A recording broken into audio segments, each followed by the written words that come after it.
Hello दोस्तों, मैं दिनेश चौधरी आप सभी का स्वागत करता हूं आपके अपने इस प्लेटफॉर्म पर, जहां हम साथ में मिलकर एक विशेष उद्देश्य को पूरा करने के लिए लगातार आगे बढ़ते जा रहे हैं।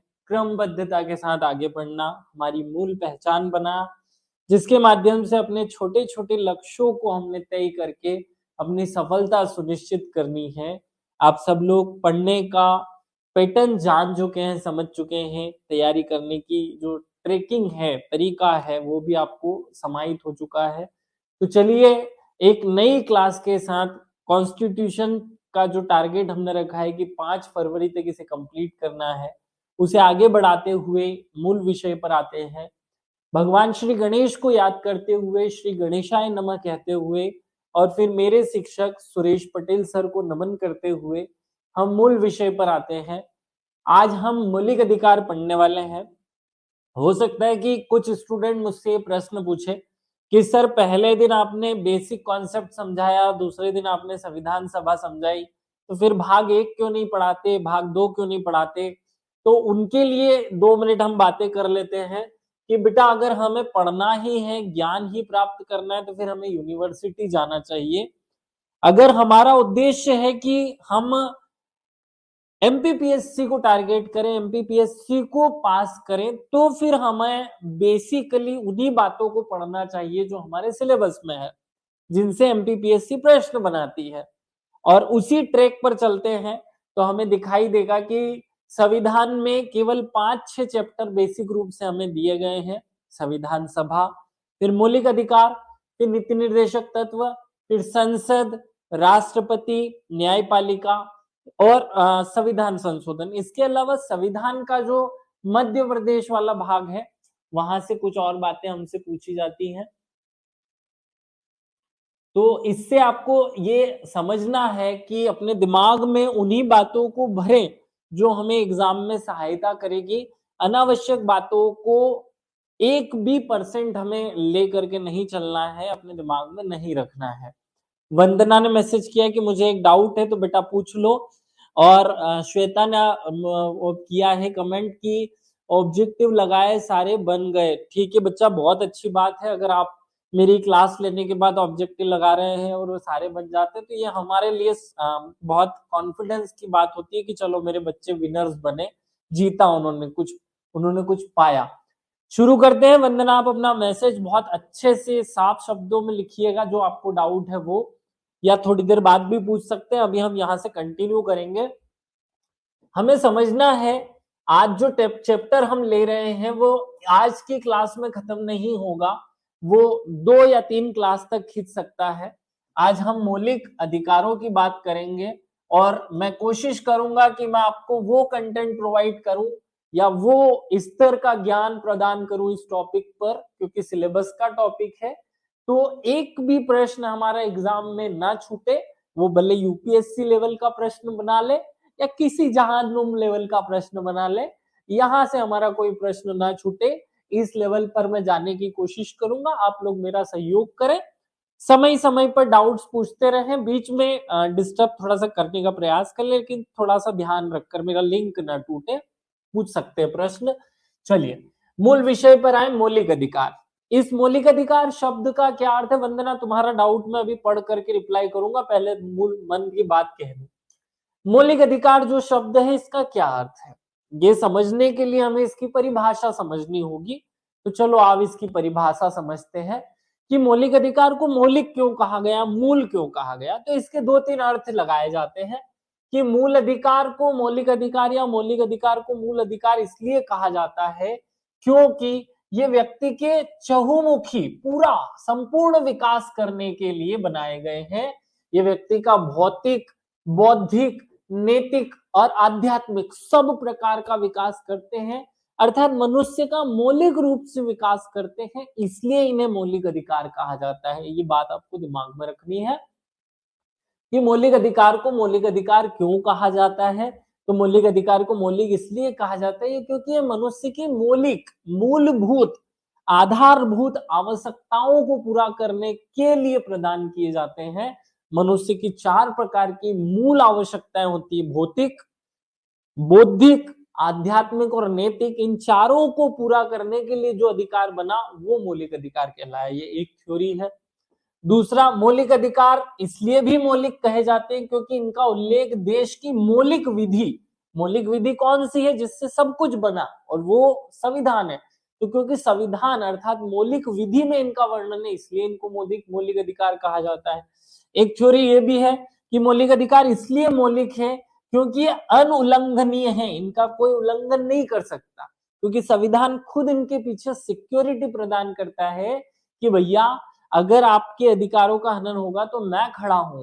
कोर्ट कहता है कि आप हमारे पास आ जाओ, बस हम आपके अधिकारों की रक्षा करेंगे।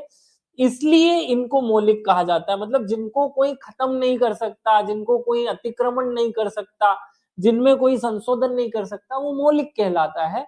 इसलिए मौलिक अधिकार की परिभाषा या मौलिक अधिकार का भाव आपको दिमाग में सेट हो जाना चाहिए।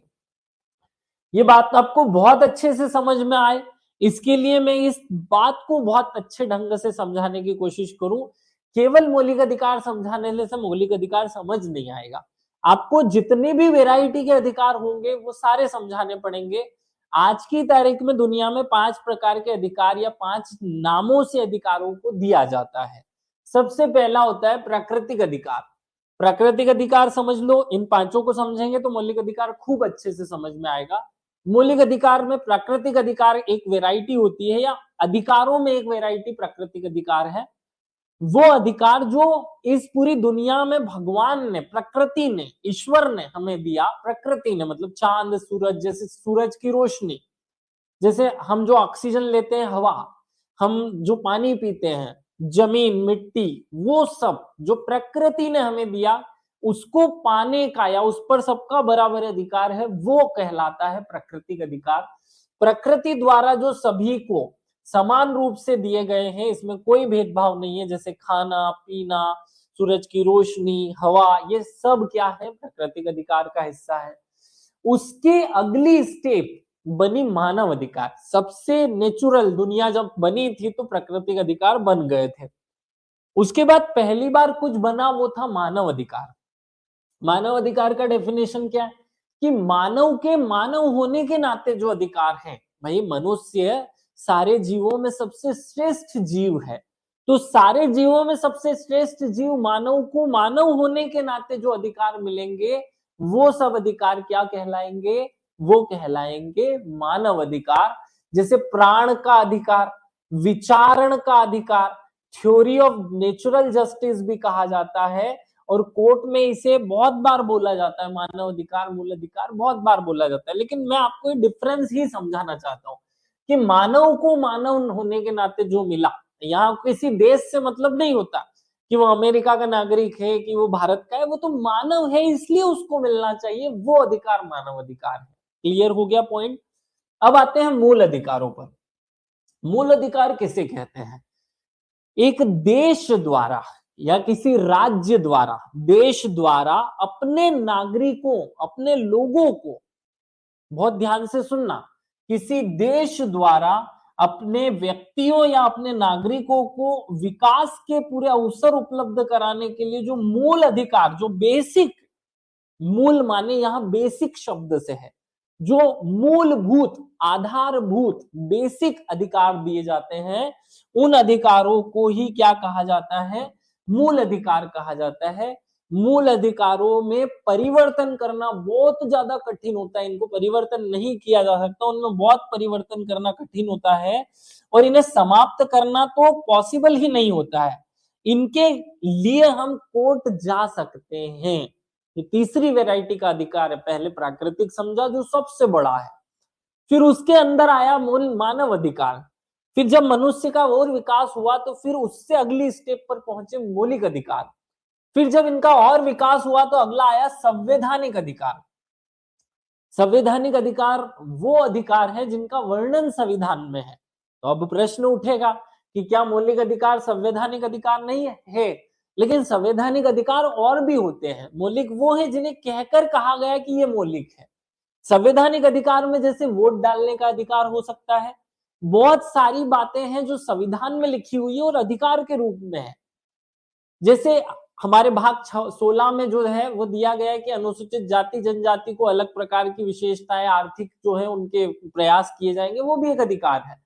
तो जो देश के संविधान द्वारा नागरिकों को प्रदान किए जाते हैं वो सब संवैधानिक अधिकार कहलाते हैं। तो अब प्रश्न उठेगा कि फिर मौलिक अधिकार और संवैधानिक अधिकार में अंतर क्या हुआ भैया? देखो, इनमें संशोधन आसानी से किया जा सकता है। इनको जैसे मतदान करने का अधिकार को बदला जा सकता है, बहुत आसानी से बदला जा सकता है, इनमें ज्यादा समस्या नहीं होती है।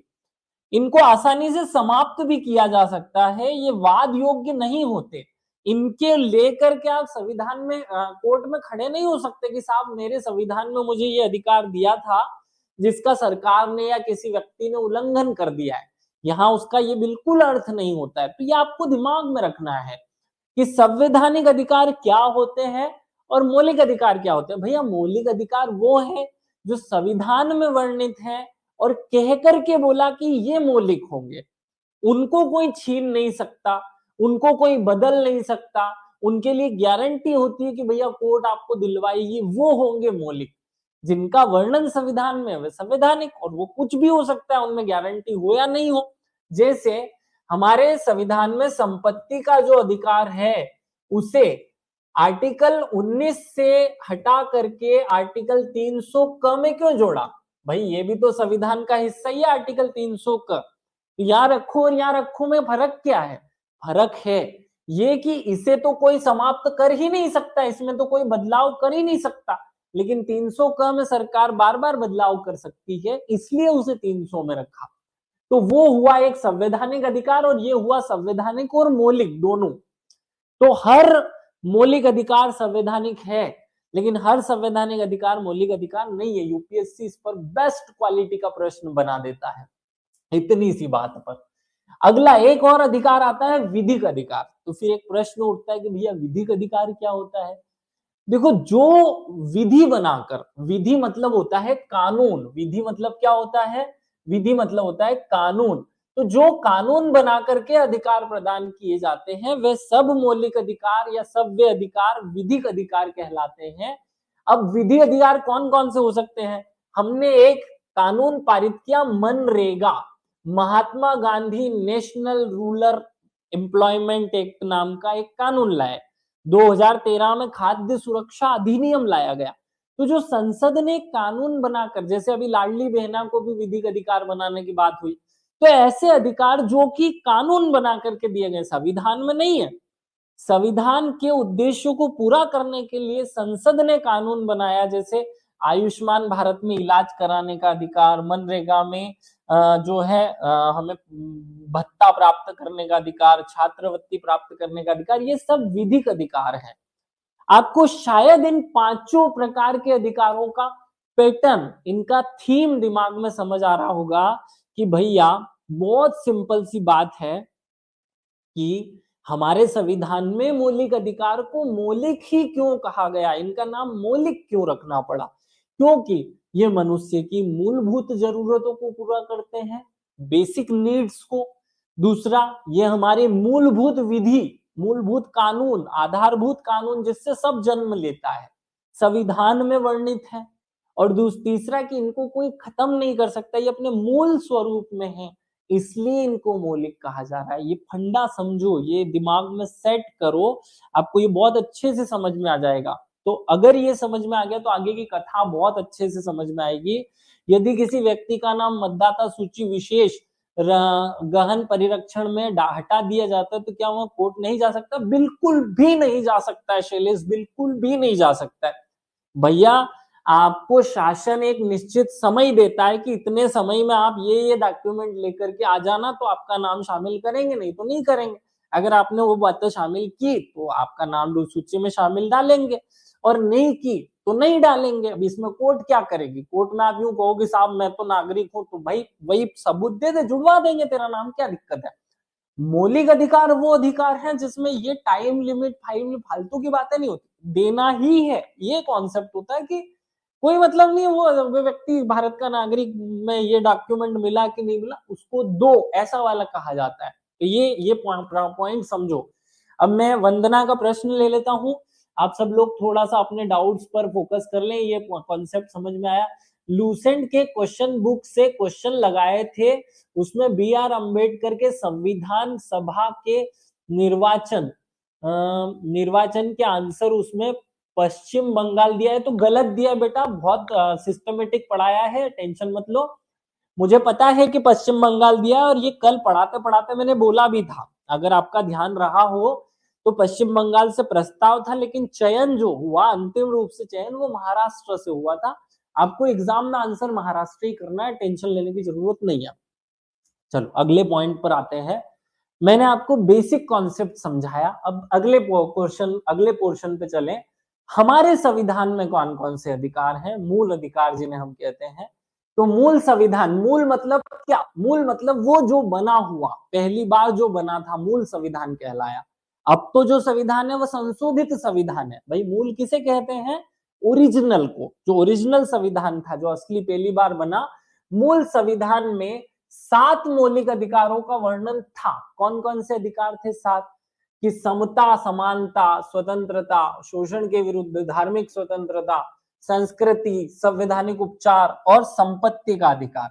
ये वाला जो अधिकार है उसे इंदिरा गांधी की सरकार ने 7वां जो मौलिक अधिकार था, संपत्ति का अधिकार, उसे 44वें संविधान संशोधन के माध्यम से 1978 में, मोरारजी देसाई की सरकार आ चुकी थी 78 में, आर्टिकल 300 क में जोड़ दिया, यहां से हटा दिया कि यहां से तुम हट जाओ, क्योंकि तुम्हारे लिए हमें ऐसे कानून बनाने हैं जिससे व्यक्ति बार बार खड़ा हो जाएगा कोर्ट में। हमें क्योंकि संपत्ति पर बार बार टैक्स भी लगाना है, टैक्स की चोरी करने पर उसको दंड भी देना है, उसकी लिमिट भी तय करनी है कि कोई व्यक्ति कितनी जमीन रख सकता है, कोई कितना पैसा रख सकता है जेब में। इन सब बातों के लिए बनाने, व्यवस्था बनानी, और ऐसी बातों का उल्लंघन होने पर बार बार व्यक्ति कोर्ट जाएगा कि साहब मेरा संपत्ति तो मेरा मूल अधिकार है, मैं अपने जेब में रखूं, घर में रखूं, कैसे रखूं, मेरा मन। तो सरकार उस पर कुछ कर नहीं पाएगी, इसलिए इसको यहां से हटाया और इसको आर्टिकल 300 क में जोड़ा, जहां ये एक विधिक अधिकार है, कानूनन अधिकार है। कानून में बार बार संशोधन करके टैक्स की रेट को कम किया जाता है कि 12 लाख तक वाले व्यक्ति को टैक्स जमा नहीं करना है। तो ये एक विधिक अधिकार वर्तमान में है, पहले ये मौलिक अधिकार था। और ये एक ही बार मौलिक अधिकारों में अच्छा चेंज आया है, हटाने वाला जो भी हुआ मौलिक अधिकारों में, वो जोड़ने वाला चेंज आया। हमारा संविधान बनने से आज तक बार बार संविधान में मौलिक अधिकार जोड़े गए, घटाए नहीं गए। ये एकमात्र मौलिक अधिकार घटाया गया है। आगे बढ़ते हैं। क्या हमारे ही देश में मौलिक अधिकार है? प्रश्न उठेगा कि क्या भारत के ही लोगों को मौलिक अधिकार दिए गए हैं, विश्व के लोगों को मौलिक अधिकार नहीं है? तो फिर आंसर मिलता है कि विश्व के लगभग सब देश अपने देश के लोगों को कुछ मूलभूत बेसिक अधिकार प्रदान करते हैं। हर देश का संविधान इस व्यवस्था को करता है। विश्व में इसकी शुरुआत कहां से हुई? विश्व में इसकी शुरुआत इंग्लैंड से होती है। इंग्लैंड में इसका जन्म हुआ मैग्ना कार्टा के रूप में, मौलिक अधिकारों का घोषणा पत्र, अर्थात मैग्ना कार्टा। मैग्ना कार्टा माने मौलिक अधिकार की घोषणा। हुआ क्या था ये मैं बता देता हूं। इंग्लैंड में राजा का शासन चलता था, और 1215 में वहां के जो राजा थे, जिनका नाम था किंग जॉन, क्या नाम था? King John. इस किंग जॉन ने पहली बार एक कागज पर लिखकर उनके देश के नागरिकों को कहा कि मेरे देश के नागरिकों को ये सारे अधिकार हैं, ये अगर अधिकार ग्रहण होते तो मेरे पास आओ। ऐसा पहली बार उन्होंने कहा था, इसलिए इंग्लैंड से इन अधिकारों की शुरुआत होती है। इंग्लैंड के राजा किंग जॉन ने 1215 में सामंतों के दबाव में एक घोषणा पत्र जारी किया, जो कि अधिकारों का घोषणा पत्र या मैग्ना कार्टा कहलाया। और आज भी इस दुनिया में मैग्ना कार्टा शब्द का मतलब होता है अधिकारों का घोषणा पत्र। नागरिकों से संबंधित अधिकार में विश्व का पहला जो अधिकार पत्र था वो यही था। इससे पहले कोई अधिकार किसी को नहीं था, नागरिकों को कोई अधिकार नहीं दिया जाता था। 17वीं शताब्दी में जॉन लॉक नाम के एक लेखक हुए। उन्होंने पहली बार प्राकृतिक अधिकार इस शब्द की बात की, और उन्होंने कहा कि दुनिया के हर व्यक्ति को प्राकृतिक अधिकार का हक है। ये यहां से प्रसारित होता है और फिर दुनिया उसे देना शुरू करती है, मानना शुरू करती है। 1776 में अमेरिका जब स्वतंत्र हुआ तो उसने अपने स्वतंत्रता के घोषणा पत्र में लिखा कि हम अमेरिका के नागरिकों को मौलिक अधिकार, मूलभूत अधिकार देंगे, वहीं से फिर लिखित रूप में ये पहली बार मौलिक अधिकार बने। 1789 में मानव अधिकार जो है उनकी घोषणा फ्रांस ने की कि हमारे देश में हम मानव अधिकार देंगे। 1948 में यूनाइटेड नेशन की जो सभा हुई, यूनाइटेड नेशन ऑर्गेनाइजेशन ने पूरी दुनिया के लोगों को कुछ अधिकार देने चाहिए इस विषय पर सार्वभौमिक अधिकारों का घोषणा पत्र, जो कि प्राकृतिक अधिकार थे, उनको मान्यता दे दी और कहा कि विश्व का हर देश ऐसे अधिकार अपने अपने नागरिकों को दे। 10 दिसंबर 1948 को ये जो कानून बनाया था यूनाइटेड नेशन ने, ये मान्य किया जाता है, इसलिए मानव अधिकार दिवस मनाने की शुरुआत होती है। कब शुरुआत होती है? 10 दिसंबर को। आज भी हर साल विश्व में मानव अधिकार दिवस मनाया जाता है 10 दिसंबर को।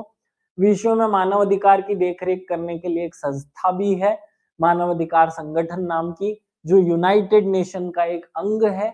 विश्व में कोई भी देश अपने नागरिक या अन्य देश के नागरिकों के मौलिक अधिकार का हनन तो नहीं कर रहा, इसकी देखरेख करती है और उस देश को मार्गदर्शन देती है कि मत करो ऐसा।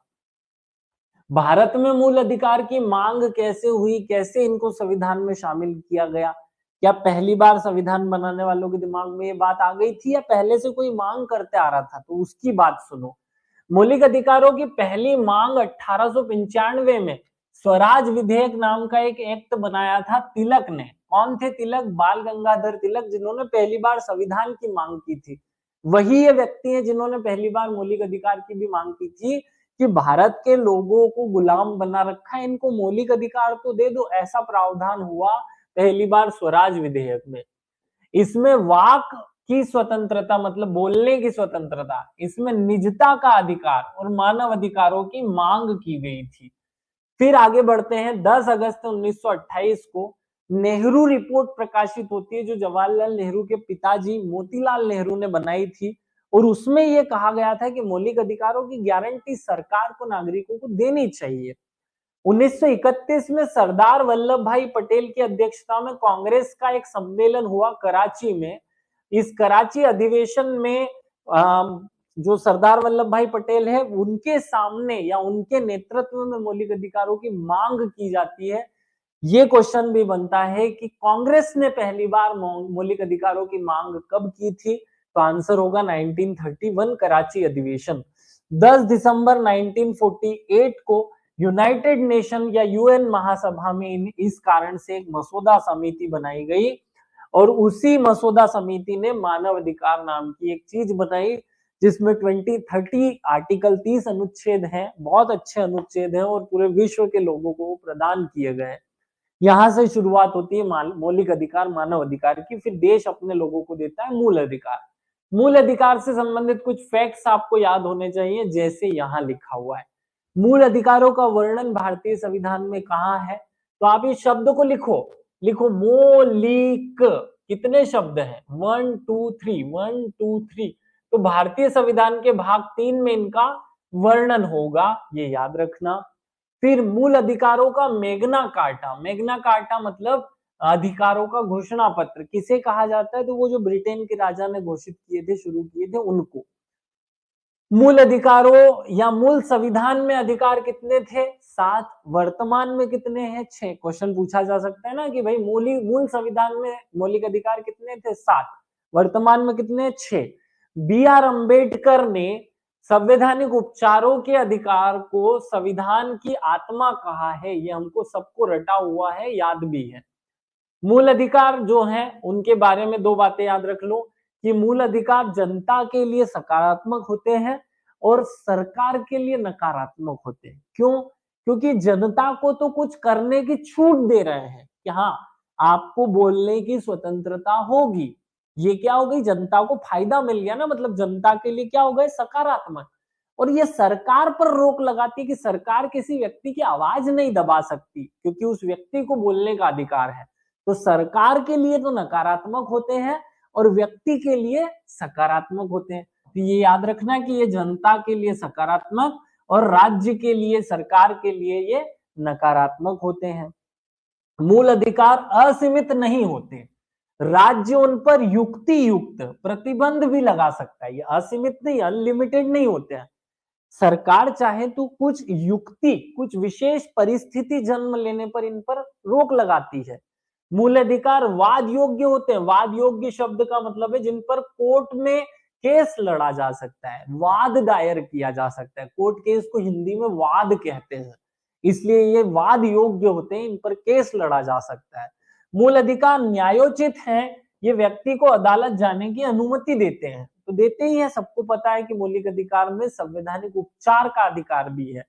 मूल अधिकार स्थायी नहीं है, संसद इसमें कटौती कर सकती है, लेकिन कटौती केवल संविधान संशोधन द्वारा ही हो सकती है, ना कि साधारण कानून बनाकर।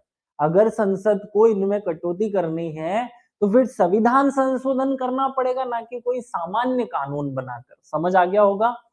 राष्ट्रीय आपातकाल के दौरान इन अधिकारों को निलंबित किया जा सकता है, लेकिन आर्टिकल 20 और आर्टिकल 21 ये दो ऐसे आर्टिकल है जिनको किसी भी स्थिति में निलंबित नहीं किया जा सकता। राष्ट्रीय आपातकाल से भिन्न ऐसे क्षेत्र भी इनमें इनका क्रियान्वयन रोका जा सकता है जो सैनिक कार्रवाई के लिए जाने गए हो या जिनमें सैनिक कार्रवाई चल रही हो, वहां भी मौलिक अधिकारों को प्रवर्तित होने, लागू होने से रोका जा सकता है। ये इतने से फैक्ट याद रख लेना। और फिर यहां से अब हमारी शुरुआत होगी मौलिक अधिकारों की। हमें एक एक आर्टिकल के बारे में खूब डिस्कशन करना है, खुद सेटिंग जमानी पड़ेगी दिमाग में। चलो, तो अब हमारे जो मौलिक अधिकार हैं उनकी शुरुआत हमारे संविधान में कहां से होती है? तो मूल अधिकार या मौलिक अधिकार जो शब्द है या जो चैप्टर है वो हमारे संविधान के भाग 3 में है। ये आपको रटा गया है कि भाग 3 में है। इसके अंदर थोड़ा सा चलें कि आर्टिकल 12 से लेकर 35 तक, 12 में 2 का गुणा करोगे तो वैसे आता 36 है, लेकिन इससे एक कम 35 में तक इनका वर्णन है। तो 12 में 3 का गुणा करना, मैंने 2 का कर दिया है ना। 12 में 3 का गुणा करोगे तो 36 आता है। तो 12 से लेकर 35 तक मौलिक अधिकार है। तो आर्टिकल 12 में क्या दिया हुआ है और आर्टिकल 13 में क्या दिया हुआ है, इन दो पर आज हम डिस्कस करेंगे। खूब अच्छा डिस्कशन हम करते हैं इन दोनों पर। 12 में दिया हुआ है परिभाषा। क्या दिया हुआ है भाई? कोई भी चैप्टर आता है ना तो वो पहले अपने आप की परिभाषा बताता है। तो वैसे ही 12 में परिभाषा है और 13 में आप ऐसा एक जीरो याद कर लो, तो ये याद रहेगा कि मौलिक अधिकार अगर कोई ऐसा का अधिकार का हनन करने वाला कोई कानून बना दिया जाए तो वो अपने आप जीरो हो जाएगा। अगर हमारे देश की संसद, कोई प्रशासनिक अधिकारी, कोई कोर्ट, कोई भी ऐसा कोई कानून, ऐसा कोई लॉ पारित कर दे, ऐसा कोई डिसीजन सुना दे जो हमारे मौलिक अधिकारों का हनन करता है, तो आर्टिकल 13 कहता है कि वह स्वतः ही खुद से ही जीरो हो जाएगा, उसको जीरो करने की जरूरत नहीं पड़ेगी। ये आपको अपने दिमाग में सेट करना है। हाल ही में एमपीपीएससी के समक्ष आंदोलन करने के लिए प्रथम बार न्यायालय में याचिका लगाने की अनुमति ली गई थी। बेटा इस बात का क्या लेना देना है, यहाँ पर फालतू की बात है ये। चलो अब आप आर्टिकल 12 पे आ जाओ। आर्टिकल 12 कहता है कि राज्य की क्या परिभाषा है। क्या परिभाषा तो है, लेकिन किसकी? राज्य की। क्योंकि आर्टिकल 12 के बाद के जितने भी आर्टिकल हैं वहां सब में लिखा होगा राज्य नागरिकों को ये देगा, राज्य करने से नहीं रोकेगा।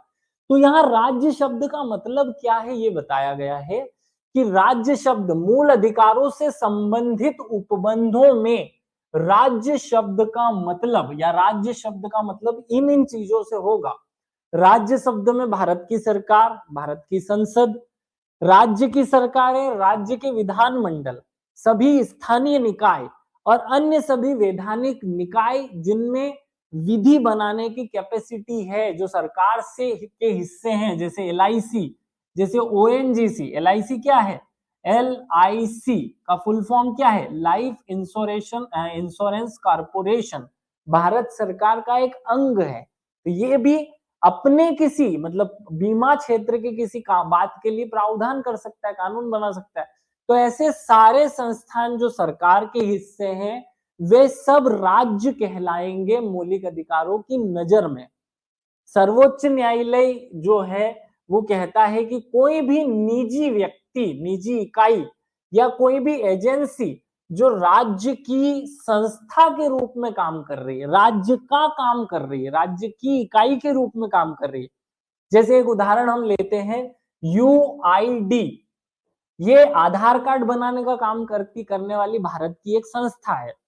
हो सकता है कि ये प्राइवेट बॉडी हो सकता है कोई व्यक्ति हो, तो वो क्योंकि सरकार के काम को कर रहा है तो अभी वो भी राज्य कहलाएगा। मतलब UID नाम की जो संस्था है वो थोड़ी देर के लिए मौलिक अधिकारों के मामले में वो राज्य बन जाएगी, वो राज्य मानी जाएगी, संस्था के रूप में कार्य कर रही है।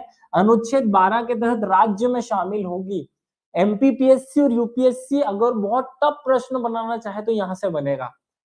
क्वेश्चन इतना सा लिखे कि भारत मौलिक अधिकारों के प्रवर्तन में राज्य शब्द का अर्थ है। पहली बात, राज्य सरकार, भारत की संसद, राज्य सरकार और विधानमंडल, सभी स्थानीय निकाय, अन्य सभी निकाय और वैधानिक प्राधिकरण जैसे IOC, ONGC, BPCL, सारे निकाय के नाम ले लो। दिनेश कुमार आर्य, मेरा नाम सबको पता ही है, दिनेश चौधरी है। यहां पर आ गए दिनेश कुमार आर्य, बना मध्य प्रदेश राज्य। क्या केस है ये? कोर्ट केस की बात कर रहा हूं। एक कोर्ट केस हुआ 2009-10 का, ये बहुत पुराना नहीं है। MPPSC ने एक परीक्षा ली, ADPO की परीक्षा थी।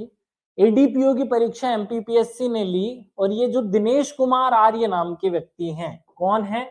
MPPSC पर केस हुआ था। ये 2009-10 की बात है, 2009-10 ADPO परीक्षा हो रही थी, ADPO का एग्जाम था और MPPSC लेने वाली संस्था थी। MPPSC ने जो रिजल्ट बनाया उसमें दिनेश कुमार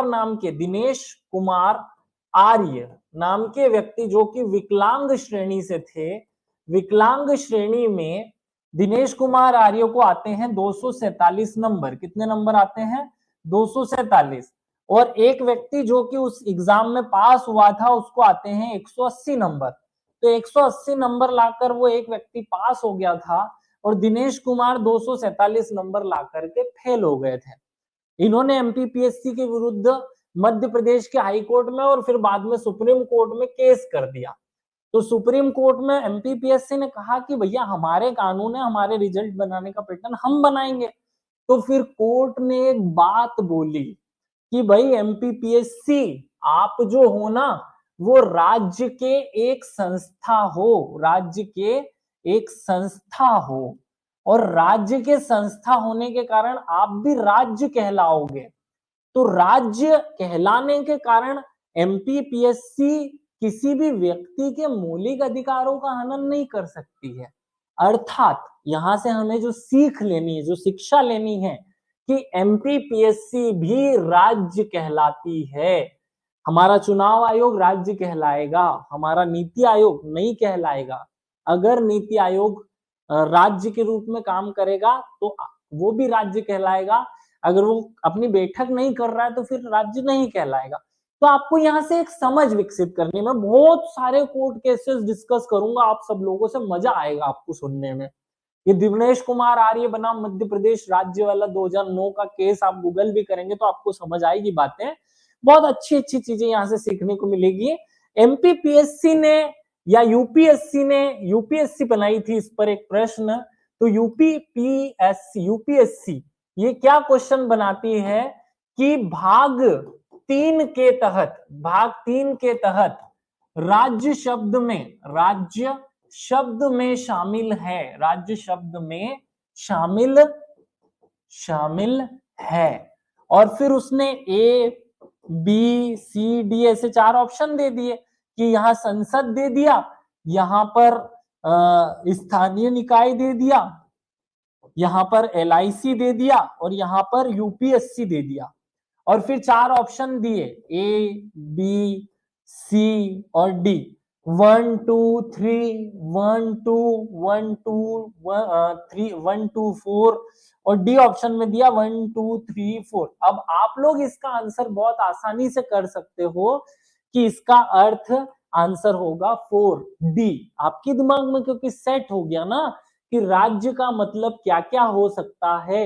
एक कोर्ट केस के माध्यम से, सुप्रीम कोर्ट के वर्डिक्ट के माध्यम से और इस आर्टिकल में लिखी हुई बात के माध्यम से हमने इस पूरे चैप्टर को, इस बात को दिमाग में सेट कर लिया, समझ लिया।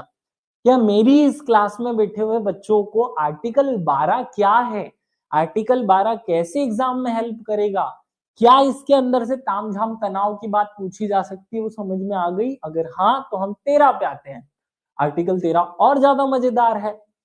अगर सिंपल शब्दों में कहा जाए तो आर्टिकल 13 यूं कहता है कि अगर संसद कोई भी कानून बनाती है जो मौलिक अधिकारों का हनन करता है, मौलिक अधिकारों का हनन करता है, तो वह स्वतः ही शून्य हो जाएगा। लेकिन ये बात उतनी ही गलत है जितनी बहुत सारी बातें गलत है। इसके अंदर क्या लिखा है वो आज मैं आपको बताता हूं। ये थोड़ा झूठ बोलने का कार्यक्रम भी चलता है, तो मैं आपको आज असली वाला आर्टिकल 13 बताता हूं, क्योंकि असली में आर्टिकल 13 कोई एक आर्टिकल है ही नहीं। आर्टिकल 13 में 4 बातें लिखी हुई है, जिसको आर्टिकल 13(1), 13(2), 13(3), 13(4) कहते हैं। पहली बार अच्छे से समझ में आया? ठीक है बच्चा। मतलब राज्य के अंदर की निकाय संस्थान राज्य ही कहलाएंगे। हाँ बेटा, राज्य के अंदर जितने भी निकाय है वे सब राज्य कहलाएंगे, और वे हर एक मनुष्य जो भारत का नागरिक है उनको मौलिक अधिकार देने के लिए बाध्य हैं। राज्य मौलिक अधिकारों का हनन नहीं कर सकता। मतलब LIC हमारे मौलिक अधिकारों का हनन नहीं कर सकता। इसका मतलब MPPSC हमारे मौलिक अधिकारों का हनन नहीं कर सकता। ये सबको याद होना चाहिए। अब आर्टिकल 13 पे आ रहा हूं। आर्टिकल 13 में हेडिंग लिखा हुआ है मूल अधिकारों से असंगत विधियां। और यहाँ बहुत मजा आने वाला है, क्योंकि आर्टिकल 13 तो शुरू में बना ही नहीं था, इसके बाद में चीजें जोड़ी गई हैं। आर्टिकल 13(4) तो इंदिरा गांधी सरकार ने जबरदस्ती जुड़वाया था। सब लोग सोचते हैं कि 42वें संविधान संशोधन में क्या हुआ, तो आपको आर्टिकल 13 पढ़ने पर मजा आएगा कि यार इतना खतरनाक कोई सरकार कैसे हो सकती है। देखो अभी थोड़ी देर बाद आएगा मजा। आर्टिकल 13 एक कहता है कि संविधान के प्रारंभ में भारत के राज्य क्षेत्र में प्रवर्त सभी विधियां, सभी विधियों का मतलब क्या? अंग्रेजों द्वारा जो बनाए गए जितने भी कानून थे, जिनको विधि कहेंगे, कानून का मतलब विधि। तो अंग्रेजों ने अपने हिंदुस्तान में जब से वो 200-250 साल से राज कर रहे थे, शासन कर रहे थे, तब तक उन्होंने खूब विधियां बनाई, खूब कानून बनाए। 1935 का भारत शासन अधिनियम हो, 1947 का भारत शासन अधिनियम हो, 1919 का अधिनियम हो, 1909 का मॉन्टेग्यू या रोलेट एक्ट, तो कोई भी हो, ये सारे जो कानून थे उनकी बात की जा रही है कि भारत संविधान के प्रारंभ, प्रारंभ मतलब शुरू होने के समय, राज्य के क्षेत्र मतलब भारत में प्रवृत्त सभी विधियां उस मात्रा तक शून्य होंगी जिस मात्रा तक वे भाग 3 से असंगत है। क्या लिखा? उस मात्रा तक शून्य हो जाएंगी। बहुत ध्यान से सुनना। आज भी भारत में एक कानून चलता है जो 1927 में बना था, जिसका नाम है वन अधिकार अधिनियम। वो तो अभी अभी हमारी भारत की सरकार ने 2006 में इस कानून को संशोधित करके 2006 का वन अधिकार अधिनियम लाया। लेकिन क्या आपको पता है कि IPC, CRPC, Indian evidence act, ये सब सब कानून अंग्रेजों द्वारा बनाए गए और आज भी चल रहे हैं। तो IPC बना था 1861 में, CRPC तो 1973 में बन गया है नया, लेकिन IPC 1861 का हम चला रहे हैं, आज भी चला रहे हैं। अब जाके हमारे देश की सरकार जागती है और भारतीय न्याय संहिता नाम का कानून 2024-25 में ला करके आती है। अच्छी बात है, नए कानून नई स्थितियों के हिसाब से होने चाहिए। लेकिन आर्टिकल 13 एक क्या कह रहा है कि आज संविधान लागू होने के पहले जितने भी देश में कानून बने हैं ना, वो उस मात्रा तक शून्य हो जाएंगे जिस मात्रा तक वे मौलिक अधिकारों का हनन करते होंगे। वो कानून वैसे के वैसे लागू रहेंगे, लेकिन उसका वो हिस्सा जो मौलिक अधिकारों की उल्टी बात कह रहा होगा, वो बात जो, अब आपको यहाँ राज्य शब्द मतलब समझ में आ गया? राज्य क्षेत्र मतलब कि हमारे भारत के अंदर किसी भी सभी विधियां, विधि शब्द में भी आर्टिकल 13 में विधि की परिभाषा भी है। ये देखो आर्टिकल 13 में विधि और प्रवृत्त विधि की परिभाषाएं हैं, वो भी बताऊंगा मैं। वो सब उतनी मात्रा तक शून्य होंगी जितनी मात्रा तक वे मौलिक अधिकारों का हनन करती होंगी। मजा आएगा अभी देखो अगले वाले आर्टिकल में। 13(2) राज्य कोई विधि नहीं बनाएगा। राज्य मतलब समझ गए आप? कौन कौन राज्य? कि ना तो LIC, ना MPPSC, ना यूपीएससी, ना हमारा जो है रेलवे बोर्ड, ना हमारे देश की सरकार, ना कोई जिले की सरकार, ना कोई कलेक्टर, ना कोई तहसीलदार, राज्य के अंदर आते हैं ना वो, राज्य कोई ऐसी विधि नहीं बनाएगा जो इस भाग मतलब भाग 3 के प्रदत्त अधिकारों को, भाग 3 द्वारा दिए गए अधिकारों को छीनती हो, न्यून करती हो या उनका उल्लंघन करती हो, तो वो उस मात्रा तक शून्य होंगी जिस मात्रा तक वे उसका उल्लंघन करती हो। क्या आपको ये बहुत सीधी सीधी बात कह रहा हूं, समझ में आ रही है? राज्य की परिभाषा में पहले ही बता चुका हूं कि मान लो कोई कलेक्टर आदेश देता है और वो आदेश जो है वो मौलिक अधिकारों का हनन है, तो व्यक्ति या तो हम कह सकते हैं कि राज्य मतलब कलेक्टर भी राज्य का हिस्सा है या राज्य है, इसलिए कोई कलेक्टर ऐसा आदेश पारित नहीं कर सकता जो मौलिक अधिकारों के विपरीत हो, हम कोर्ट जा सकते हैं। यहां आपको पूरी बात समझ में आनी चाहिए कि राज्य मतलब ये सब कोई ऐसा कानून नहीं बनाएंगे, देश की संसद नहीं बनाएगी, राज्य की विधानमंडल नहीं बनाएगी, कोई कलेक्टर, कोई एसडीएम, कोई तहसीलदार, कोई एलआईसी, कोई यूपीएससी, कोई एमपीपीएससी, कोई ऐसा कानून नियम नहीं बना सकते जो हमारे मौलिक अधिकारों का हनन करता हो। ये आपको याद रखना है। आर्टिकल 13(3) कहता है, ये 3 आर्टिकल भारत के संविधान में मूल रूप से थे, आर्टिकल 13(4) बाद में जोड़ा गया, तो वो भी बताऊंगा। आर्टिकल 13(3) कहता है कि विधि और प्रवृत्ति विधि की परिभाषा क्या होगी। तो आर्टिकल 13(3) कहता है कि विधि शब्द का, विधि माने क्या भाई, विधि का हिंदी में तो अर्थ होता है कानून, तो विधि का हिंदी में तो अर्थ होता है कानून, लेकिन विधि शब्द का अर्थ हमारा जो आर्टिकल 13(3) है वो यूं कहता है कि भैया विधि का मतलब कोई अध्यादेश हो सकता है, कोई आदेश हो सकता है, कोई उपविधि हो सकती है, कोई नियम हो सकता है, कोई अधिसूचना हो सकती है, कोई रूढ़ी हो सकती है, कोई प्रथा हो सकती है। इवन प्रथा, रूढ़ी, परंपरा, जनरीति सबको आर्टिकल 13(3) विधि मानता है।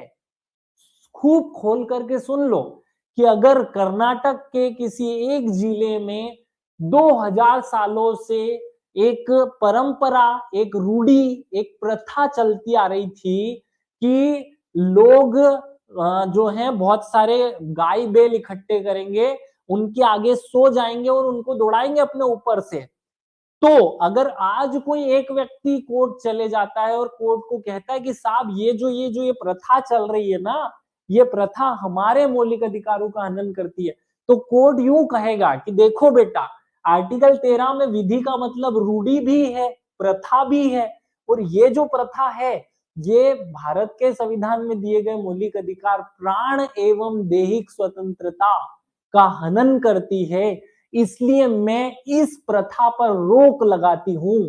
और कोई यूं नहीं कह सकता कि साहब मैं तो ब्राह्मण हूं, मेरी प्रथा पर रोक लगा दी, मैं तो राजपूत हूं, मेरी प्रथा पर रोक लगा दी। लगेगी, उस हद तक लगेगी जिस हद तक वो किसी एक व्यक्ति के भी मौलिक अधिकारों का हनन करती होगी। तो यहाँ इसलिए विधि शब्द की परिभाषा समझना बहुत जरूरी है, क्योंकि अभी थोड़ी देर बाद नाटक होंगे इसी विधि शब्द से, बहुत कोर्ट केस चले इस पे, 10 केस बताऊंगा यहाँ पे मैं आर्टिकल 13 पे, क्योंकि ये जान है हमारे संविधान की, इसको समझ लिया ना तो फिर खूब समझ में आएगा आपको। तो ये समझो आप लोग कि क्या ऐसा हो सकता है और क्या ऐसा है, आपके दिमाग में कॉन्सेप्ट सेट होने चाहिए। यहाँ एक और शब्द लिखा हुआ है, प्रवृत्त विधि।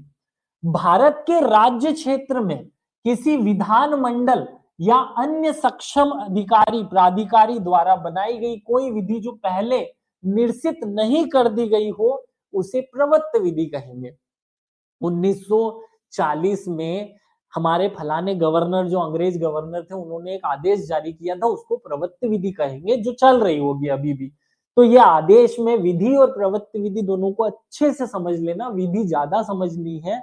क्या आपको समझ आ रही है थोड़ा सा, मतलब अब लग रहा है कि यार हम संविधान पढ़ रहे हैं, मतलब असली में संविधान जिसे कहते हैं वो पढ़ रहे हैं। अभी तक तो हम भोरा भोरा ऊपर से पढ़ पढ़ के भाग जाते थे, अब पढ़ रहे हैं, असली में ये फील आया आपको तो मजे का, तो मुझे लगे कि हाँ मुझसे पढ़ रहे हो, नहीं तो फिर और कोई भी जो अन्य शिक्षक है उसमें और फिर एक कॉमन पढ़ने में और अभी पढ़ने में जो हम डीप पढ़ने की बात कर रहे हैं, जब मैं कह रहा हूं कि एक भी प्रश्न नहीं छूटेगा, उसमें अंतर नहीं है, ये आपको समझ में आना चाहिए। अब आगे और मजा आएगा, अभी और चलने दो।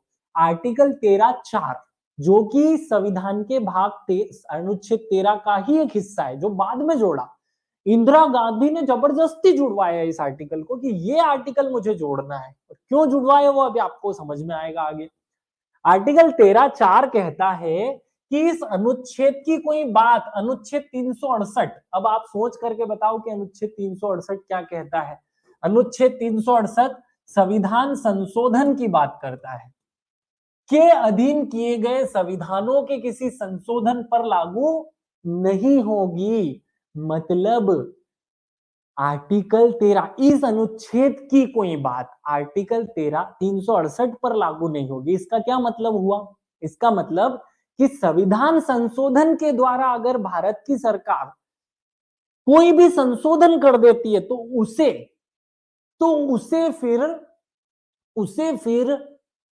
उसे फिर शून्य नहीं किया जा सकेगा। बहुत शांति से समझो। 13 क्या कह रहा है कि राज्य कोई ऐसा कानून बना दे जो विधि के, जो मौलिक अधिकारों का हनन करता हो, तो उसे शून्य माना जाएगा। बहुत सिंपल सी बात है। देखो बेटा, यहाँ 13 क्या कह रहा है आपका, आर्टिकल 13 कहता है कि अगर राज्य कोई ऐसा कानून बनाए, राज्य कोई कानून बनाए जो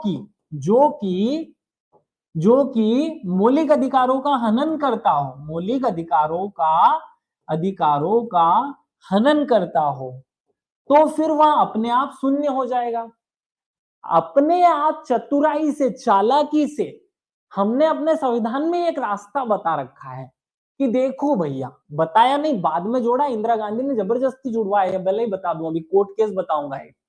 इस अनुच्छेद में इस बात में कहा कि अगर भारत की सरकार संसद में संविधान संशोधन करेगी, तो वो जो संविधान संशोधन है उसे विधि के विरुद्ध मान करके शून्य घोषित नहीं किया जाएगा। मतलब संविधान संशोधन को विधि के विरुद्ध मानकर शून्य नहीं बोल सकते आप। संविधान संशोधन द्वारा हम जो चाहेंगे वो कर सकते हैं, ऐसा अल्टीमेटली सरकार कहना चाहती थी। ये इसका भाव है। अर्थात आर्टिकल 13.4 के अनुसार संविधान संशोधन कोई विधि नहीं है। मतलब संविधान संशोधन को उनने विधि मानने से ही मना कर दिया कि संविधान संशोधन अगर विधि नहीं है तो विधि के को फिर शून्य घोषित किया भी नहीं जा सकता।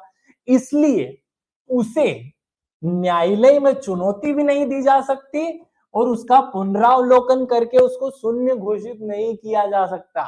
अल्टीमेटली भारत की सरकार अगर संविधान संशोधन के माध्यम से कोई एक आर्टिकल को खत्म कर दे, जोड़ दे, तो कोर्ट कुछ बोलेगी नहीं, क्योंकि आर्टिकल 13(4) कह रहा है कि संविधान संशोधन से मौलिक अधिकारों का हनन हो तो कोर्ट उस पर कुछ बोलेगी नहीं। ये कह रहा है ये आर्टिकल 13(4। आपको ये समझ में आना चाहिए।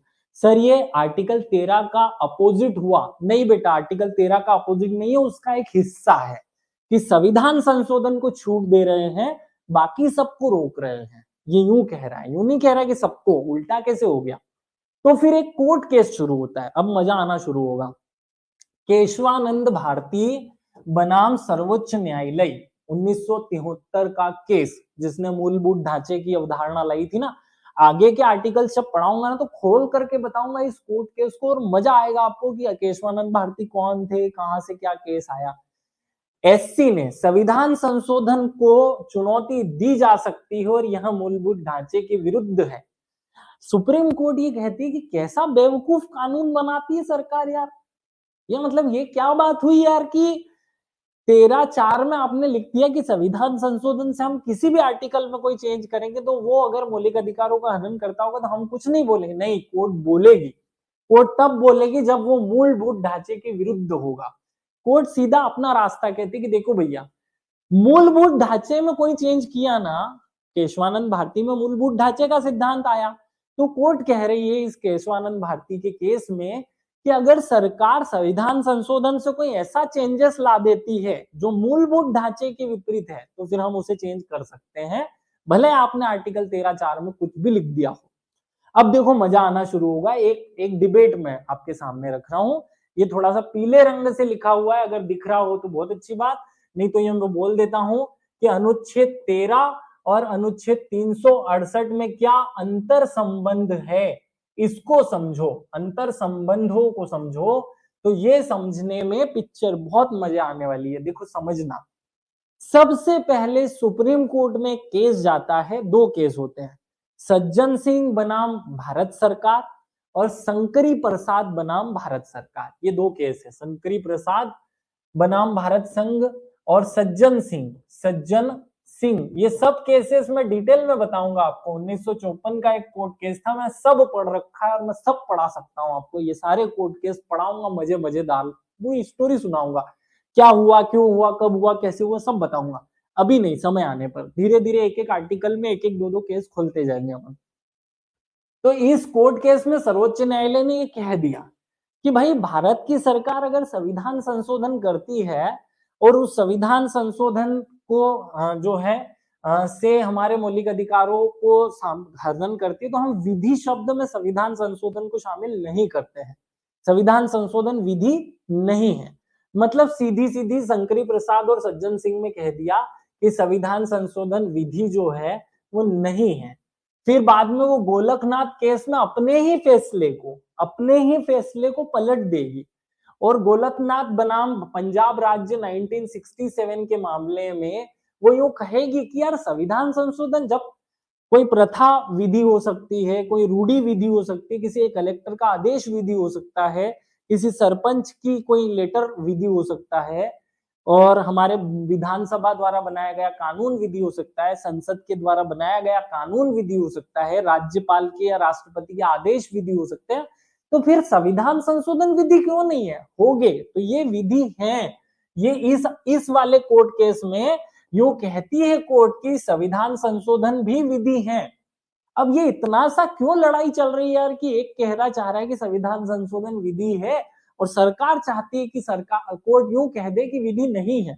क्योंकि अगर कोर्ट ने ये कह दिया कि संविधान संशोधन भी विधि है, तो फिर विधि द्वारा अगर कोई भी संशोधन किया जाए जो मौलिक अधिकारों का हनन करे, तो वह स्वतः शून्य है।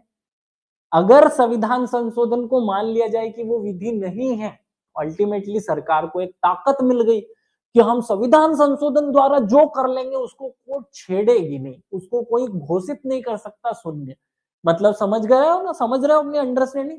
अब आती है एक तारीख, 24वां संविधान संशोधन, जो कि 1971 में इंदिरा गांधी की सरकार ने किया था।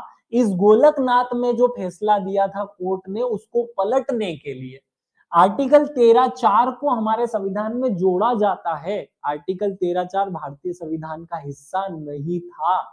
आर्टिकल संविधान 13(4) था ही नहीं, शुरू में था ही नहीं, तो कोई बात ही नहीं थी। था ही नहीं तो फिर कोर्ट अपने हिसाब से उसकी मीनिंग निकाल सकती थी, क्योंकि जहां संविधान मौन हो जाता है वहां कोर्ट को पावर मिलता है कि वो उसकी व्याख्या करे। तो कोर्ट ने एक बार तो व्याख्या करने में यूं कह दिया कि हाँ यार संविधान संशोधन विधि नहीं है, लेकिन कोर्ट को थोड़ी दिन बाद अक्ल आई कि अगर हमने ये कह दिया है कि विधि नहीं है, तो फिर तो सरकार कुछ भी कर लेगी। तो सरकार को कुछ भी करने से रोकने के लिए यूं कहना पड़ेगा कि संविधान संशोधन विधि है। उन्होंने कह भी दिया, लेकिन फिर सरकार अपनी मनमानी पर आई। सरकार ने खुद ने एक संविधान संशोधन कर दिया और एक आर्टिकल जोड़ दिया, और उस आर्टिकल में लिख दिया कि संविधान संशोधन के बारे में संविधान मौन है, कि संविधान संशोधन विधि है या नहीं। तो हम जोड़ रहे हैं, ये संविधान का हिस्सा है कि संविधान संशोधन विधि नहीं है। लो, अब कोर्ट क्या कर लेगी, क्योंकि कोर्ट भी तो संविधान के अंतर्गत ही चलती है। अब चौथे नंबर पे आओ, फिर केशवानंद भारती नाम का केस होता है, और उसमें कोर्ट कहती है कि देखो भैया, हम संविधान तो बना भी नहीं सकते, जोड़ भी नहीं सकते, घटा भी नहीं सकते, हाँ, लेकिन अगर किसी ने मूलभूत ढांचे के साथ छेड़खानी की तो उसको नहीं छोड़ेंगे हम। तो केशवानंद भारती बनाम केरल राज्य में 1973 24वें संविधान संशोधन को वैध माना कि हाँ ये बात ठीक है कि संविधान संशोधन विधि नहीं है। लेकिन अगर आपने कोई ऐसा संविधान संशोधन किया जो संविधान के मूलभूत ढांचे, आधारभूत ढांचे पर कोई प्रभाव डालता है, तो फिर हम उसको अवलोकन करेंगे, उसकी जांच करेंगे, और गलत मिला तो उसको शून्य घोषित करेंगे। ये कह दिया कोर्ट ने। फिर क्या हुआ, फिर सरकार तो अपनी मनमानी करी थी, कोर्ट क्या बोले, लो मैं एक और संशोधन कर देता हूं, तो फिर इंदिरा गांधी की सरकार आती है और 42वां संविधान संशोधन करती है। और 42वें संविधान संशोधन में वो कहती है कि अनुच्छेद 368 के अंदर एक संशोधन जोड़ लेते हैं अपन, एक आर्टिकल और जोड़ लो 368 के अंदर। तो 368 जब मैं पढ़ाऊंगा आपको, आर्टिकल 368 में 368(1), 368(2), 368(3) पहले से लिखे हुए थे। इंदिरा गांधी ने दो आर्टिकल जोड़े, 368(4), 368(4) और 368(5), और इन दो आर्टिकल में कुछ कह दिया। अब वो क्या कह दिया वो समझो, कि आर्टिकल 4 और आर्टिकल 5 जो कि 368 में जोड़ा, उसमें यह व्यवस्था दी गई कि संविधान संशोधन के मामले में न्यायालय चुपचाप बैठ जाएगा, कुछ बोलेगा नहीं, होशियार मत बनो, यूं कह दिया कोर्ट को। तो फिर कोर्ट को गुस्सा आया कि यार भैया यार, कोर्ट बड़ी कि सरकार बड़ी, सरकार तो 5 साल के लिए आती है, कोर्ट तो पूरे देश के मौलिक अधिकारों की रक्षा करती है। फिर कोर्ट एक और केस पिलाती है, मिनर्वा मिल बनाम भारत संघ 1980, और यहां फिर से कोर्ट कहती है कि आप आर्टिकल में कुछ भी जोड़ लो घटा लो, अगर मौलिक ढांचे, आधारभूत ढांचे, मूलभूत ढांचे में कोई भी बात आई तो न्यायालय को हर प्रकार से यह अधिकार है कि वो उस आर्टिकल का या उस किए गए संशोधन का पुनरावलोकन, जांच करेगी, और अगर वो मौलिक अधिकारों का हनन करता होगा तो उसे शून्य घोषित करेगी। इन्होंने कहा कि 42वें संविधान संशोधन में आपने ये जो फालतू की आर्टिकल 368(4) और 368(5) जोड़ा, ये अमान्य किया जाता है। और कोर्ट ने फिर आर्टिकल 368(4) और 368(5) को यूं कह करके कि क्योंकि आर्टिकल 13 कोर्ट को ये पावर देता है, आर्टिकल 13 कोर्ट को ये पावर देता है कि कोर्ट जब भी भारत का राज्य में संसद भी आती है, संसद कोई कानून बनाए, संशोधन करे, जो मूलभूत भावना, जो आधारभूत ढांचे के विरुद्ध हो, उसको खत्म कर सकेगी। तो कोर्ट आज की तारीख से 1980 में बना, कब बना, 42वें संविधान संशोधन से, कोर्ट कहती है कि आज से हम इसे खत्म करते हैं, ये हमारे संविधान का हिस्सा ही नहीं माना जाएगा, और ये दो आर्टिकल हटा दिए जाते हैं। आपके दिमाग में एक सेटअप बन रहा होगा कि कहां सरकार और कहां सुप्रीम कोर्ट, और क्या ये दोनों फाइट कर रहे हैं, और क्यों कर रहे हैं पता है, क्योंकि सरकार चाहती है कि मौलिक अधिकारों को कम करें, कोर्ट चाहती है कि मौलिक अधिकार ज्यादा से ज्यादा दिए जाएं, और दोनों की लड़ाई आर्टिकल 13 को समझने में मदद करती है। अगर आपका दिमाग सेट हो रहा है, समझ पा रहा है, तो मजा आएगा आपको। अब लास्ट में ये जो मैंने इतनी सारी थ्योरी बताई, अब अगर एक आधा आर्टिकल और समझा दूंगा दिमाग खराब हो जाएगा। तो आज की क्लास में मैं यही खत्म करूंगा, लेकिन थोड़ी सी बात और समझाऊंगा। आर्टिकल 13 को लागू करने के लिए 5 सिद्धांत बने हैं समय समय पर, कि आर्टिकल 13 में 5 सिद्धांत निहित हैं। कौन कौन से 5 सिद्धांत निहित है, यूपीएससी इस पर बड़े भारी प्रश्न बनाता है, इस सिद्धांत वाले प्रश्न पर। तो 5 सिद्धांत हैं, न्यायिक पुनरावलोकन का सिद्धांत, आच्छादन का सिद्धांत, पृथक्करण का सिद्धांत, भावी प्रवर्तन का सिद्धांत, और अधितम्य त्याग का सिद्धांत। ये 5 बातें समझो।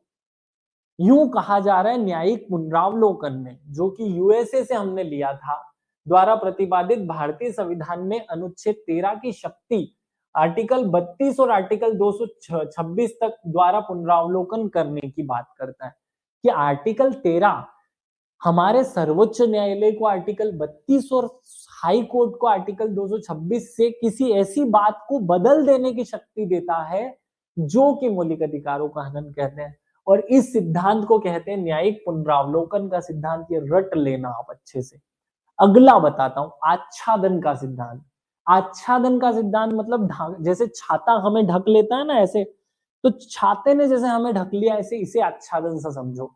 आर्टिकल 13(1) के अनुसार संविधान पूर्व विधियों, पूर्व मतलब पहले बनी हुई कानूनों, विधियों के अधिकारों से असंगत है तो वे मूल अधिकार आच्छादित कर लेती है। मतलब अगर संविधान लागू होने के पहले देश में कोई ऐसा कानून बना जो हमारे मौलिक अधिकारों का आज हनन करता है, तो फिर संविधान उसको ढक लेगा, संविधान उसको अपने अंदर छिपा लेगा कि तू लागू नहीं होगा, क्योंकि बेटा मैं लागू हूं।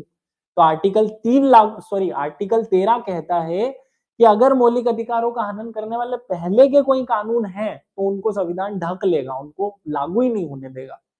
क्लियर है? पृथक्करण का सिद्धांत, पृथक्करण का सिद्धांत अनुच्छेद 13(2) में लिखा हुआ है, मतलब उसके अंदर लिखा, उसकी भावना में छिपा हुआ है, कोई लिखा नहीं है, उसके अंदर छिपा हुआ है कि अगर पहले 1920 में, 22 में, 25 में, 30 में कोई ऐसा कानून था जिसमें 100 बातें लिखी हुई थी और उन 100 बातों में से 3 बातें ऐसी थी जो मौलिक अधिकारों का हनन करती थी, लेकिन 97 बातें जो हैं वो हमारे संविधान के अनुकूल थी, तो ये पृथक्करण का सिद्धांत कहता है कि वहां उस मात्रा तक इन 3 आर्टिकल्स को संविधान जो है वो ढक लेगा, 97 बातें लागू करवाएगा। तो इसे कहते हैं पृथक्करण का सिद्धांत, कि वहां उस मात्रा तक, अर्थात राज्य द्वारा निर्मित किसी विधि का कोई मात्रा तक लागू या असंगत है अगर वो मौलिक अधिकारों से, तो पूरा का पूरा शून्य नहीं हो जाएगा, उसका वो हिस्सा शून्य होगा जो मौलिक अधिकारों का हनन करता है, बाकी का हिस्सा लागू रहेगा। अगला, भावी प्रवर्तन का सिद्धांत। मूल अधिकारों का प्रभाव भूतलक्षी नहीं है, पूर्व प्रवर्तित विधि पर संविधान लागू होने की तिथि से ही प्रभावी होगा। मान लो कि उस समय की कोर्ट में 1950 में कोर्ट में केस चल रहा था जो 1940 में बनी हुई एक कानून कारखाना अधिनियम के तहत था, और कारखाना अधिनियम यूं कहता था कि अगर आपने कारखाने में बीड़ी पी तो आपको मृत्युदंड की सजा, वो उदाहरण बता रहा है ना, तो मृत्युदंड की सजा है। केस चलते चलते 1952 आ गया, 51 आ गया, 1950 आ गया और संविधान लागू हो गया, और संविधान ने कहा कि मौलिक अधिकारों का हनन करने पर वो कानून ही शून्य हो जाएगा। अब वो व्यक्ति सुप्रीम कोर्ट चले जाए कि देखो साहब, मैंने 1940 में एक बीड़ी पी ली थी, जो इस कानून के तहत जो है वो मुझे मृत्युदंड की सजा देती है, लेकिन हमारा जो संविधान है उसमें लिखा हुआ है कि किसी भी व्यक्ति को प्राण एवं दैहिक स्वतंत्रता से विधि के विरुद्ध हम नहीं छीन सकते, उसकी आत्मा, उसकी जो उसको मार नहीं सकते, तो इसलिए मुझे माफ करो ना। तो फिर कोर्ट कहेगी कि देख बेटा, ऐसा है कि वो कानून बना था 1940 में, तूने अपराध किया था 1940 में, इसलिए तुझे ये मौलिक अधिकार बचाएंगे नहीं, क्योंकि मौलिक अधिकार भूतलक्षी नहीं है। क्या नहीं है? भूतलक्षी नहीं है, ये भी याद रखना। फिर अधित्याग का सिद्धांत। कोई भी व्यक्ति संविधान द्वारा प्रदत्त अधिकारों को त्याग नहीं सकता है। मतलब सीधी सी बात, कोई व्यक्ति यूं कहे कि यार मैं आत्महत्या करूंगा, तो आत्महत्या करना सजा है। क्यों? क्योंकि मौलिक अधिकार है आपका, और मौलिक अधिकार को कोई त्याग नहीं सकता। इसे ही अधित्याग का सिद्धांत कहते हैं। कोई भी व्यक्ति संविधान द्वारा प्रदत्त मूल अधिकारों को स्वेच्छा से त्याग नहीं सकता, नहीं त्याग सकते आप ये सोचो कि मैं नाक बंद कर लूं, सांस लेने का अधिकार नहीं है मुझे, तो आप त्याग नहीं सकते, ये इस पे सजा हो सकती है भैया। तो यूएसए में त्यागा जा सकता है, यूएसए में कोई आदमी लिख के दे दे कि मुझे विधि के समक्ष समानता नहीं चाहिए, तो उसको नहीं मिलेगी। हमारे यहाँ कोई व्यक्ति कह दे कि मुझे विधि के समक्ष समानता नहीं चाहिए, तो भी मिलेगी उसे, क्योंकि संविधान के इन अधिकारों को कभी त्यागा ही नहीं जा सकता है। खूब सारी छोटी छोटी छोटी छोटी बातें भी मैंने आपको बताई। अभी केवल 2 आर्टिकल पढ़ाए हैं, 12 और 13। अगर आपको मजा आया हो ना, तो मुझे एक बार कमेंट करके जरूर बताना, ताकि मैं जब अगली बार आपको पढ़ाने आऊं ना, तो मैं और इंटरेस्ट के साथ और अच्छे से और मन लगाकर और दिल लगा करके पढ़ाने की कोशिश करूं कि यार मेरे बच्चों को मजा आ रहा है, उनको और अच्छे से समझ में आना चाहिए, इसलिए मैं बातों को और अच्छे ढंग से आपके सामने प्रेजेंट करूं। इसलिए कमेंट करके जरूर बताना। मैं अब विदा ले रहा हूं। सब लोग विशेष रूप से शांति से इस चैप्टर को अच्छे से पढ़ाई कर ले, और फिर संविधान को चैलेंज करें कि आप पूछ कर बता कोई ऐसा प्रश्न जो मुझे नहीं आता हो, इस टाइप का मन में भाव आ जाए। और अगर ऐसा है, तो ऐसा होता है, तो फिर मैं ये मानूंगा कि मैं आपको ये जो पढ़ा रहा हूँ वो सफल हुआ, आप सबको अच्छे से समझा पाया। चलिए विदा लेता हूँ। सब लोगों को विशेष रूप से धन्यवाद। जय हिंद, जय भारत, भारत माता की जय। सब लोग स्वस्थ रहें, मस्त रहें, एकदम खुश रहें। छोटी सी जिंदगी है, खुश रहना जरूरी है। सब खुश रहें, मस्त रहें, और ढंग से दम लगाकर पढ़ाई करें, ताकि आप जहां खड़े हो ना, वहां आप कहें कि यार मुझे हरा कर बताओ, क्योंकि मैंने जो तैयारी की है ना, छोटी मोटी नहीं, खूब ढंग की तैयारी। चलो, थैंक यू, गुड नाइट।